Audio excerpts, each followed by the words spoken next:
ভাই সকাল সকাল পিক আপ করেছি এক মাতাল কাস্টমারকে ভাই, এই যে দেখতে পাচ্ছ যাচ্ছে এখান থেকে, ঠিক আছে। তো প্রথমে ভাই দাঁড় করালো আমাকে এই ওয়াইন শপের এখানে, তো এই যে দেখো বিয়ার কিনে নিয়ে এসছে।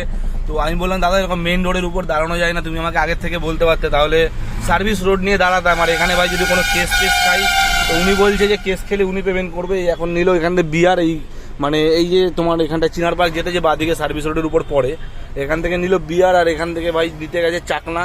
তো আমাকে ভাই সেই দিয়ে বলে যাচ্ছে, সেই বিটি কলেজ থেকে উঠেছে, ওখান থেকে বলছে দাদা একটুখানি মদের দোকান পেলে দাঁড়াও। তো ওখানে ভাই হাই রোডের উপর কোনো দোকান আমার চেনা জানা ছিল না, আমার মানে চেনা জানার মধ্যে দোকান এটাই ছিল, মানে যাওয়ার রুটের মধ্যে এই দোকানটাই ছিল। তো এখানটায় এনে ওনাকে দাঁড় করিয়েছি, তো দাঁড় করানোর পরে ওনার নিল বিয়ার, তারপরে আবার আমাকে বলছে চাকনা নেবো, ওই জন্য আবার দাঁড় করাতে হলো এখানে, ঠিক আছে। তো যাই হোক, ওয়েটিং চার্জ জানি না কি আসবে কি আসবে না।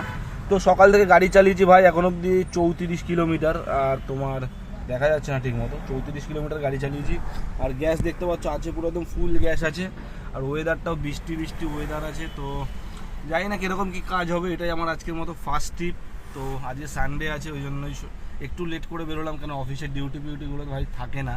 তো দেখা যাক কত টাকার কি আর্নিং করি। আর ভাই যারা পেজটাতে নতুন আছে ফলো করে দাও, আর ভালো লাগলে ভিডিওটা একটা লাইক করে দাও। দেখা হচ্ছে তোমাদের সাথে নেক্সট কোনো ভিডিওতে, ততক্ষণের জন্য টাটা সবাইকে।